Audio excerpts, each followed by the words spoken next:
Cinema భారతీయుడు 2 ఎలా ఉందని చెప్పేసి ఫ్యూచర్లో వచ్చే సినిమాకి వేసుకోరు. సినిమా పేరు చెప్పాడు కండి, భారతీయుడు 2 భయ చూడొచ్చు, బాగానే ఉంది. పార్ట్ 1తో కంపారిజన్ చేసుకుంటే కొంచెం తక్కువనే అనిపించింది. ఎందుకంటే ఏఆర్ రెహమాన్ గారు లేని లోటు అయితే పక్కా కనపడ్డది. ఆయన పాటలకు ఫిదా ఇప్పటికీ ఆ పాటలు గుర్తు చేసుకుంటారు, అసలు మర్చిపోరు. ఫ్యూచర్లో ఇప్పుడే కాదు, మళ్ళీ రాబోయే తరం పార్ట్ 3 వచ్చినా కానీ ఆ పాటలు మర్చిపోరు, ఆ మ్యూజిక్ని మర్చిపోరు.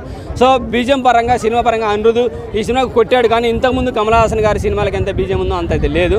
సినిమా పరంగా ఒకసారి చూడొచ్చు. కమల్ హాసన్ గారి యాక్టింగ్ కోసము, అలాగే మన ఎవరు సిద్ధార్థ్ ఉన్నాడు కదా, ఆయన సెకండ్ పార్ట్లో ఆయన చేసిన పెర్ఫార్మెన్స్ కోసం చూసుకోవచ్చు. సెకండ్ పార్ట్లో ఫ్యామిలీకి కావాల్సిన అంశాలు ఉన్నాయి, కంటతడి పెట్టించిండు సిద్ధార్థ్ అయితే చాలా బాగా అనిపించింది ఆ పాత్ర పరంగా.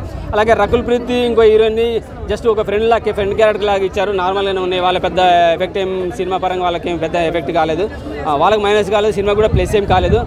సో పార్ట్ 3 అయితే ఉన్నదని ఇంటిచ్చారు. కారణం ఏంటంటే ఫస్ట్ హాఫ్లో కొంచెం స్లోగా ఉండటం వల్ల పార్ట్ 3 కోసం ఇంకేదో దాచిపెట్టినట్టు అనిపిస్తుంది. కమల్ హాసన్ గారిని పట్టుకున్న పోలీసులు వదిలేయాల్సిన సిచ్యువేషన్ వస్తుంది. ఏ పోలీసు అయితే పట్టుకున్నాడో ఆ పోలీసే ఆరోగ్యం ఆ పోలీసుని బాగుపడటం కోసం, ఆయన హెల్త్ బాగా చేయడం కోసం వదిలేయాల్సి వస్తుంది. సో పార్ట్ 3 అయితే ఖచ్చితంగా ఉంటుంది. ఇంకా అది ఇంటర్నేషనల్ పరంగా ఉంటుంది కావచ్చు నాకు తెలిసి. జస్ట్ ఇక్కడ తైపీలో దొరుకుతాడు, ఇది ఇండియాకి వచ్చేసి ఇండియాలో ఉన్న ప్రతి రాష్ట్రంలో ఉన్న అన్యాయాన్ని ఎదుర్కోవడానికి కొన్ని సన్నివేశాలు చూపించినట్టు చాలా బాగా అనిపించేస్తాయి. మన ఇళ్లలో చేసే వాళ్ళు, తప్పులు చేసే వాళ్ళు కూడా మనమే పట్టించాల్సిన పరిస్థితిని ఇండియన్ తీసుకొస్తాడు. సో దాని ద్వారా ఏమైందంటే మన ఇంట్లో తల్లి తంటే అందరూ జైలు పాలు అవుతూ ఉంటారు, చనిపోతూ ఉంటారు. సో మళ్ళీ ఇది రియలైజ్ అయిపోయి భారతిని రిటర్న్ వెళ్ళిపో అని చెప్పేసి అంటారు.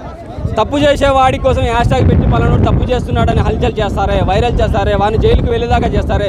మీ ఇంట్లో అమ్మా నాన్న తప్పు చేస్తే మాత్రం ఇండియన్ వెళ్ళిపోమంటారా? ఇదంతవరకు న్యాయం? ఇది కూడా యూత్ గమనించాలి, గుర్తించాలి.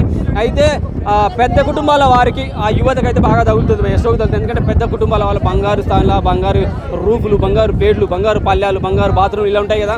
వాళ్ళు అమ్మా నాన్న, తన అమ్మా నాన్న ఎలా సంపాదిస్తారు అన్నది ఒక ఏంది అది ఉత్త సంపాదన, అంటే దొంగ సంపాదన వల్ల పెద్ద కుటుంబాల పిల్లలకు కూడా తగులుతుంది. వాళ్ళు కూడా కొంచెం ఆలోచిస్తారు, ఆలోచించాలి. మీరు కూడా న్యాయంగా ఉండాలని నేను కోరుకుంటున్నాను.